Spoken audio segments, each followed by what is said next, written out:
Good evening students, एक बार फिर आप सबका हम अपने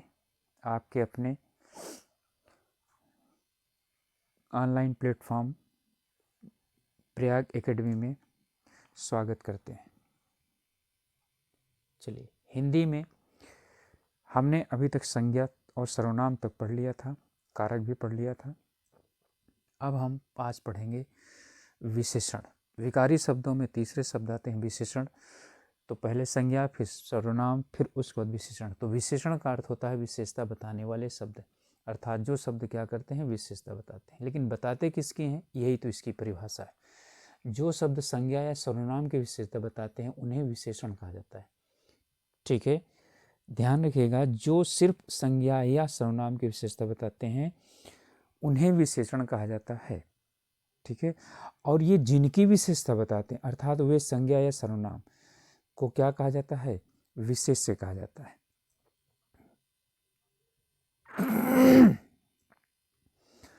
तो विशेषण जिनकी विशेषता बताते हैं उन्हें विशेष्य कहा जाता है। इस तरह से विशेष्य और विशेषण संबंध पाया जाता है। तो विशेष्य क्या होंगे, या तो संज्ञा होगा या तो सर्वनाम होगा। विशेषण क्या होगा, जो इसमें कोई खासियत बताएगा।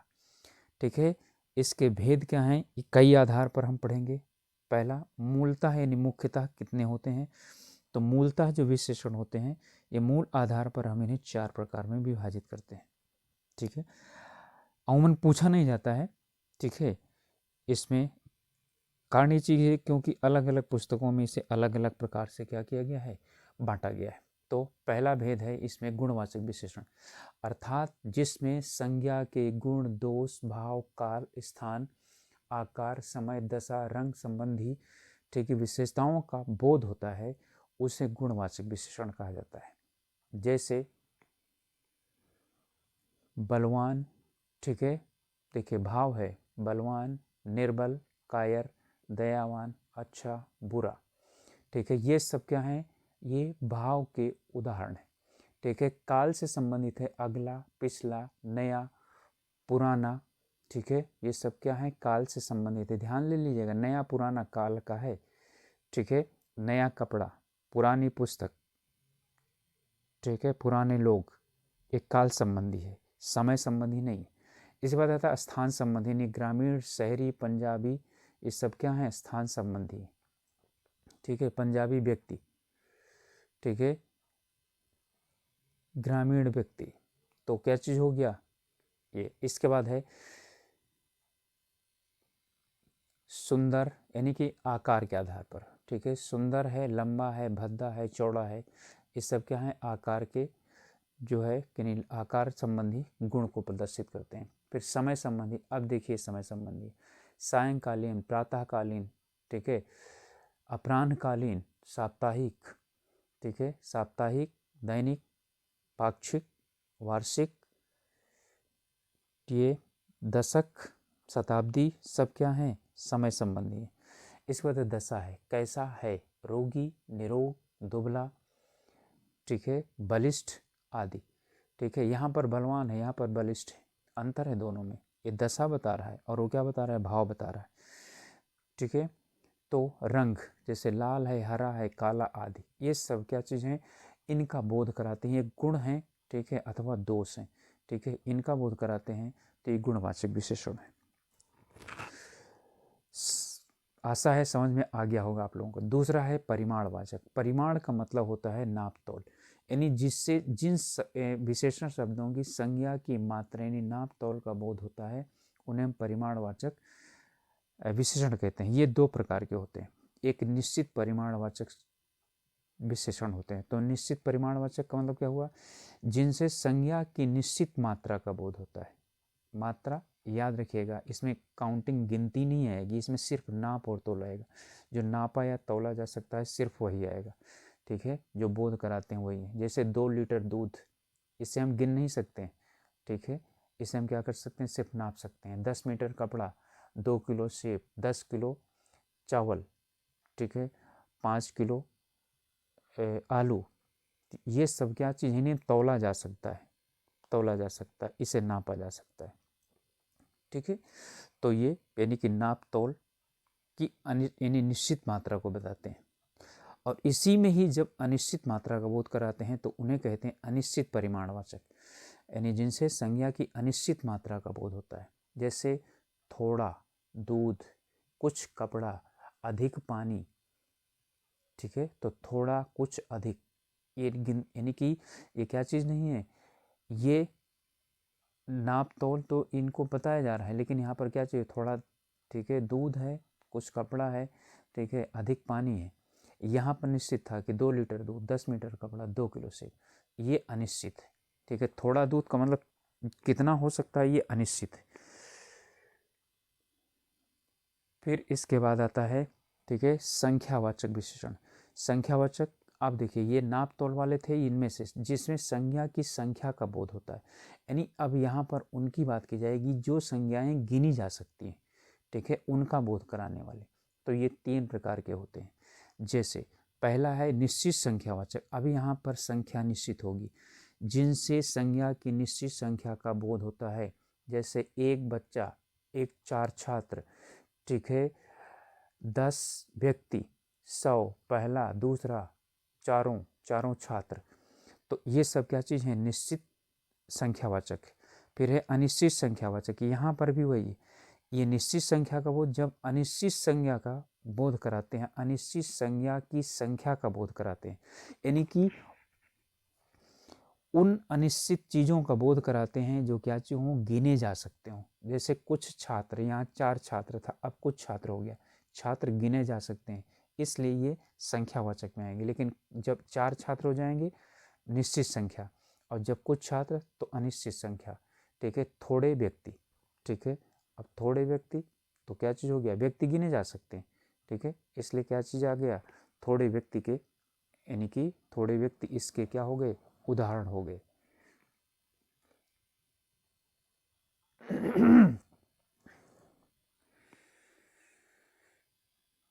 चलिए अब इसके आगे है विभाग बोधक, ठीक है। विभाग का मतलब होता है जो प्रत्येक का बोध कराते हैं उसे विभाग बोधक कहा जाता है। तो प्रत्येक संज्ञा का बोध कराने वाले, ठीक है, और ये संज्ञा हो यानी संख्यावाचक होते हैं। जैसे प्रत्येक व्यक्ति, काउंटिंग है ना, यहाँ पर प्रत्येक दूध नहीं होगा, प्रत्येक कपड़ा नहीं होगा, प्रत्येक पानी नहीं होगा, प्रत्येक व्यक्ति, ठीक है, आ गया। 10-10 घोड़े, 100-100 हाथी, ठीक है, 4-4 छात्र, तो ये क्या हो जाएंगे, ये विभाग बोधक हो गए। तो संख्यावाचक 3 प्रकार के, निश्चित संख्या 1, 2, 3, 4 छात्र, अनिश्चित संख्या कुछ छात्र, थोड़े छात्र, विभाग बोधक 4-4 छात्र। फिर इसके बाद चौथा आता है सार्वनामिक या संकेतवाचक विशेषण, इसी को ही संकेतवाचक विशेषण कहा जाता है, यानी कि जो सर्वनाम शब्द संज्ञा के साथ आकर के उसकी विशेषण यानी विशेषण का कार्य करते हैं, ठीक है, उन्हें क्या कहा जाता है, सर्वनामिक विशेषण कहा जाता है। अब एक बात ध्यान रखिएगा हमेशा कि सर्वनाम का मतलब ही होता है कि जो शब्द संज्ञा के स्थान पर प्रयोग होते हैं, तो सर्वनाम कभी भी संज्ञा के साथ प्रयोग नहीं होगा। और हमेशा याद रखिए जब भी सर्वनाम संज्ञा के साथ प्रयोग होगा तो इसका मतलब क्या हुआ, वो सार्वनामिक विशेषण है, ठीक है। अब जैसे वह लड़का विद्यार्थी है, तो लड़का क्या है, संज्ञा है, तो वह क्या है, यहाँ पर सर्वनाम है, ये सार्वनामिक विशेषण हो गया। वह व्यक्ति नेता है, इनसे हमें कोई मतलब नहीं, वह तो क्या चीज़ है, वह क्या बता रहा है, व्यक्ति को बता रहा है, तो ये क्या चीज़ है, संकेत भी कर रहा है, यह सर्वनाम है। तो व्यक्ति है यानी संज्ञा, और ये क्या है, व्यक्ति कौन सी संज्ञा है, ठीक है, जातिवाचक। तो ये वह जो है ये सार्वनामिक विशेषण है। जो व्यक्ति खड़े हैं हमारे अध्यापक हैं, तो जो क्या चीज़ है, व्यक्ति को यानी कि बोधित कर रहा है, तो यहाँ पर क्या चीज़ हो गया, जो व्यक्ति, तो क्या हो गया, जो यानी कि सार्वनामिक विशेषण हो गया, ठीक है। चलिए इसके बाद सार्वनामिक विशेषण समझ में आ गया कि जो सर्वनाम क्या होगा हमेशा किसके साथ प्रयोग किया जाएगा, संज्ञा के साथ प्रयोग किया जाएगा, वो सार्वनामिक विशेषण होगा, उसके अलावा और कुछ नहीं होगा। ये यानी संज्ञा सर्वनाम, संज्ञा सर्वनाम, संज्ञा सर्वनाम, सब सार्वनामिक विशेषण, ठीक है। सिर्फ एक चीज़ याद रखना है। फिर 5वां है, देखिए ये 4 ही माने जाते हैं, लेकिन 5वां जो लोग यूपी, ठीक है, पब्लिक सर्विस कमीशन का एग्ज़ाम दे रहे हैं, ठीक है, तो वो जो है विशेषण की संख्या 5 मानता है, ठीक है। तो पांचवा जो विशेषण है वो व्यक्तिवाचक विशेषण है। व्यक्तिवाचक विशेषण का मतलब हुआ कि व्यक्तिवाचक संज्ञाओं से निर्मित, ठीक है, विशेषण क्या होते हैं, व्यक्तिवाचक विशेषण कहलाते हैं। जैसे कश्मीरी साल, ठीक है, काबुली घोड़े, काबुली घोड़े हो गया, ठीक है, इलाहाबादी अमरूद, आगरा का पेठा, तो क्या चीज हो गया, अलीगढ़ी ताले। तो ये सब क्या हो गया, व्यक्तिवाचक विशेषण हो गए, ठीक है। अब इसके बाद एक तो सामान्य हो गया, अब हमको पढ़ना है प्रयोग के आधार पर विशेषण। ये प्रयोग के आधार पर, यानी विशेषण का प्रयोग कहाँ पर किया जा रहा है, इसके आधार पर क्या होता है, ये दो प्रकार का होता है, ठीक है।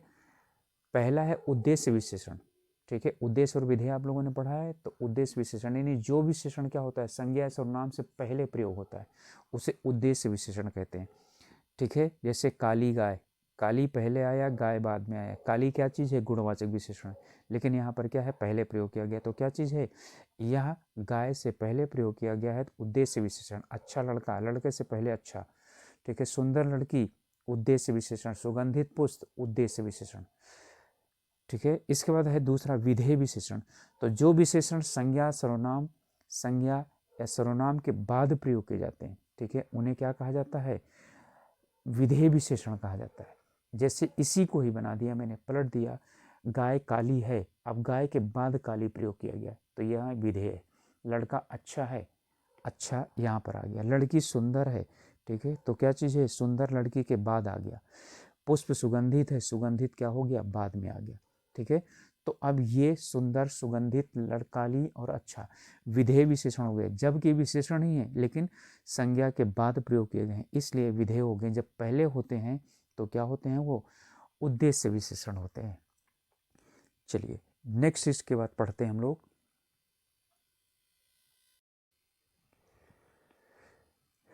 अगला है रचना के आधार पर विशेषण के प्रकार। रचना के आधार पर ही दो प्रकार के होते हैं। मूल विशेषण, यानी कि जो विशेषण मूल रूप में ही प्रयोग किए जाते हैं उन्हें मूल विशेषण कहा जाता है। जैसे सुंदर, लाल, महान, ठीक है, सब जितने भी विशेषण हैं सिर्फ मूल रूप। अच्छा, बुरा, खराब, ठीक है, काला, सफ़ेद, सब क्या है, मूल विशेषण है। व्युत्पन्न विशेषण, व्युत्पन्न का मतलब उत्पन्न होना, यानी कि जो संज्ञा सर्वनाम क्रिया अथवा विशेषण के द्वारा निर्मित विशेषण होते हैं उन्हें हम व्युत्पन्न विशेषण कहा जाता है। जैसे सजना से सजीला, ठीक है, शर्म शर्माना से शर्मीली या शर्मीला, भारत से भारतीय, बिहार यानी कि बिहार से बिहारी, पंजाब से पंजाबी, मैदान से मैदानी, ठीक है, दया से दयालु। तो ये सब क्या हैं, ये व्युत्पन्न विशेषण है, ठीक है, ये विशेषण बनाए गए हैं, ये मूल विशेषण नहीं है, ठीक है, इसलिए इन्हें व्युत्पन्न विशेषण कहा जाता है। इसके बाद है समास के द्वारा निर्मित विशेषण। जो विशेषण समास के द्वारा निर्मित होते हैं, जैसे राजपुत्र, राजा का पुत्र, विशेषता है किसका, पुत्र, राजा का। रसोई घर, किसके लिए घर, रसोई के लिए। नीलकमल, कैसा, ठीक है, आप जानते हैं, जब समास पढ़ाऊंगा तब आप लोगों को बताऊंगा, ठीक है। उसमें क्या होता है, जब विशेष और विशेष का संबंध पाया जाता है, ठीक है, तो वहाँ पर क्या हो जाता है, ये आते हैं। रक्त कमल, तो ये उनमें यानी सब में जितने कर्मधारय वाले समास होते हैं सब में क्या है, ठीक है, विशेषण पाया जाता है और वो समास द्वारा निर्मित होते हैं। अब चलिए प्रविशेषण, जो शब्द विशेषणों की विशेषता बताते हैं उन्हें प्रविशेषण कहा जाता है। यानी कई बार विशेषण के पहले भी कुछ विशेषण जुड़ जाते हैं, उन्हें प्रविशेषण कहा जाता है। जैसे वह बहुत अच्छा लड़का है, तो यहाँ पर अच्छा विशेषण है लेकिन बहुत भी लग गया तो क्या चीज़ हो गया, ये बहुत जो है वो प्रविशेषण है, ठीक है। पुष्प बहुत सुगंधित है, सुगंधित तो क्या है, विशेषण है, ठीक है, लेकिन क्या लग गया, बहुत लग गया, ठीक है, तो क्या चीज़ हो गया, ये, ठीक है, प्रविशेषण हो गया। तो प्रविशेषण समझ में आ गया होगा, इसमें कुछ नहीं है, ठीक है, सिर्फ आपको ये आना चाहिए कि विशेषण के साथ जब दूसरा विशेषण जुड़ता है, ठीक है, तो उसे ही प्रविशेषण के नाम से जाना जाता है, ठीक है। चलिए अब आगे है विशेषण की अवस्थाएं अर्थात डिग्री, ठीक है। जैसे आप लोगों ने इंग्लिश में पढ़ी है, ठीक है, डिग्री पढ़ी है, positive degree, comparative degree, superlative degree, ठीक है, तो वही है गुड, बेटर, बेस्ट। तो ये यानी कि तुलना करना, तो तुलना क्या होती है, तीन प्रकार की होती है। तो इसकी अवस्थाएं तीन होती हैं। मूलावस्था, यानी कि जहाँ पर तुलना नहीं की जाती है, यहाँ पर सिर्फ एक ही संज्ञा होती है, ठीक है। यहाँ तुलना नहीं होती, उसे मूलावस्था कहते हैं, अपने मूल रूप में प्रयोग होता है। ठीक है, यहीं पर मूल रूप में मूल विशेषण प्रयोग होता है। ठीक है, मूल विशेषण जहाँ प्रयोग होता है वही क्या होता है, मूल अवस्था हो। जैसे मोहन अच्छा विद्यार्थी है, क्या चीज़ हो गया, अच्छा। ठीक है, यहाँ पर है सिर्फ एक है मोहन। फिर उत्तरावस्था यानी कि कंपैरेटिव डिग्री, जहाँ पर दो संज्ञाओं के बीच क्या होती है, तुलना की जाती है, मूलावस्था होती है। इसमें ठीक है, जब मूलावस्था में तर जोड़ देते हैं तो क्या बन जाता है, ठीक है, उत्तरावस्था बन जाता है, उत्तरातर। तो क्या है, जैसे अधिक का अधिकतर, उच्च का उच्चतर, न्यून का न्यूनतर, गुरु का गुरुतर। ठीक है, सुंदर का सुंदरतर। जैसे मोहन सोहन से अच्छा विद्यार्थी है, तो अब यहाँ पर क्या होगा, मोहन सोहन से अच्छा विद्यार्थी। अब यहाँ पर क्या हो गया, सोहन और मोहन में तुलना कर दी गई। ठीक है, तो कंपैरेटिव डिग्री हो गया। इसके बाद उत्तमावस्था, उत्तमावस्था यानी सुपरलेटिव डिग्री, जहाँ पर एक की तुलना अनेकों से की जाती है। ठीक है, वहाँ क्या होती है, उत्तरावस्था होती है। जब मूलावस्था में तम जोड़ दिया जाता है, क्या तम जोड़ दिया जाए तो उत्तमावस्था निर्मित होती है। जैसे अधिकतम, उच्चतम, गुरुतम, ठीक है, सुंदरतम, ये सब क्या चीज हो गए, ठीक है, उत्तमावस्था हो गई। समझ में आ गया होगा। मोहन कक्षा का सबसे अच्छा विद्यार्थी है। ठीक है, तो श्रेष्ठ है तो श्रेष्ठतम, मोहन श्रेष्ठतम विद्यार्थी है। ठीक है, चलिए अब थोड़ी सी ये बात समझिए कि विशेषण क्योंकि विकारी शब्द है, इसलिए ये विकार कैसे उत्पन्न होता है, तो विशेषण में विकार उत्पन्न होता है कर्ता या संज्ञा या सर्वनाम के आधार पर। तो जो संज्ञा या सर्वनाम का लिंग वचन या कारक होगा, वही विशेषण का भी लिंग वचन और क्या होगा, कारक होगा। ठीक है, तो मुझे आशा है कि अब आप लोगों को विशेषण अच्छी तरह से समझ में आ गया होगा और आप लोग, ठीक है, विशेषण अच्छी प्रकार से क्या हो जाएगा, कर पाएंगे। अब ये समझिएगा कि विशेषण है क्या। ठीक है, तो विशेषण यानी कि कहीं पर है तो जैसे अच्छा है, ठीक है, अब अच्छा है तो अच्छा से पहले या बाद में आप यदि संज्ञा लगा सकते हैं, ठीक है, तो क्या चीज़ है, लड़का, तो क्या चीज़ हो जाएगा, ठीक है, यह विशेषण होगा। ध्यान दीजिएगा, विशेषण कैसे पता करेंगे, जब आप जो दिया गया शब्द है उसके बाद या पहले, ठीक है, यानी उद्देश्य या वो पहले लगा दीजिए, बाद में लगा दीजिए, यदि संज्ञा लग सकता है, ठीक है, तो क्या चीज़ होएगा, वो विशेषण होगा। ठीक, नियम बता रहा हूँ मैं, ध्यान से सुनिएगा। ठीक है, यानी कि जब शब्द दिया है, शब्द के साथ आप क्या जोड़ सकते हैं, ठीक है, संज्ञा। यदि संज्ञा जोड़ सकते हैं तो वो क्या हो जाएगा, विशेषण हो जाएगा, और यदि संज्ञा नहीं जोड़ सकते हैं तो विशेषण नहीं होगा। ठीक है, अब जैसे क्या चीज़ है, इसमें है लड़की लिखा हुआ है, ठीक है, तो क्या आप यहाँ से, ठीक है, कोई यहाँ पर आप संज्ञा जोड़ सकते हैं, कुछ नहीं जोड़ सकते हैं। ठीक है, संज्ञा नहीं जोड़ सकते हैं, इसलिए क्या चीज़ नहीं है, विशेषण नहीं है। मैं समझाना चाह रहा हूँ कि आप विशेषण कैसे पता करेंगे, उस शब्द को लीजिए, उसके आगे या पीछे संज्ञा लगाइए, कोई भी संज्ञा लगा दीजिए। ठीक है, अच्छा विद्यार्थी, ठीक है, तो जो है अच्छा विद्यार्थी, अच्छी लड़की, तो क्या चीज़ होएगा, अब ये यानी कि विशेषण होगा, और नहीं लगेगा तो विशेषण नहीं होगा, तो क्या हो जाएगा, वो फिर संज्ञा या सर्वनाम होगा। बात समझ में आई। यदि यानी साथ में क्या लगता है, संज्ञा लग जाती है तो विशेषण होगा, नहीं लगती है तो क्या चीज़ होएगा, वो संज्ञा या सर्वनाम हो सकता है। ठीक है, आशा है कि आप लोगों को अच्छी तरह से समझ में आ गया होगा और विशेषण जानना भी आ गया होगा। ठीक है, विशेषण मैंने बताया कैसे जानते हैं, ठीक है, कि शब्द और शब्द के साथ क्या जोड़ दीजिए, ठीक है, शब्द और शब्द के साथ क्या जोड़िए, संज्ञा जोड़िए। ठीक है, यदि जुड़ जाता है तो क्या बनेगा, यानी कि ये शब्द क्या होगा, विशेषण होगा। आगे जोड़िए पीछे जोड़िए, दोनों में से जोड़ सकते हैं। अच्छा लड़का, लड़का अच्छा है, ठीक है, तो विशेषण होगा। यदि नहीं जुड़ता है तो विशेषण नहीं होगा। सिर्फ एक नियम याद रखिए, बस हो गया, आपको अच्छी तरह से समझ में आ जाएगा। तो ओके, मुझे लगता है समझ में आ गया होगा। और आप लोग अच्छी तरह से अपनी पढ़ाई कीजिए। मिलते हैं नेक्स्ट वीडियो में, ठीक है। तब तक पढ़ाई अच्छी तरह से कीजिए और इस चैनल को, ठीक है, अपना समझ करके लोगों को शेयर कीजिए और लाइक कीजिए, ठीक है। तभी जो है हमको ये पता चलेगा कि आपको कुछ अच्छा लग रहा है और कुछ अतिरिक्त मिल रहा है, ठीक है। और यदि कोई कमी है तो कमेंट में हमें लिखिए, हम इसे क्या करेंगे, दूर करने की कोशिश करेंगे। ओके, मिलते हैं दूसरे वीडियो में। Good night.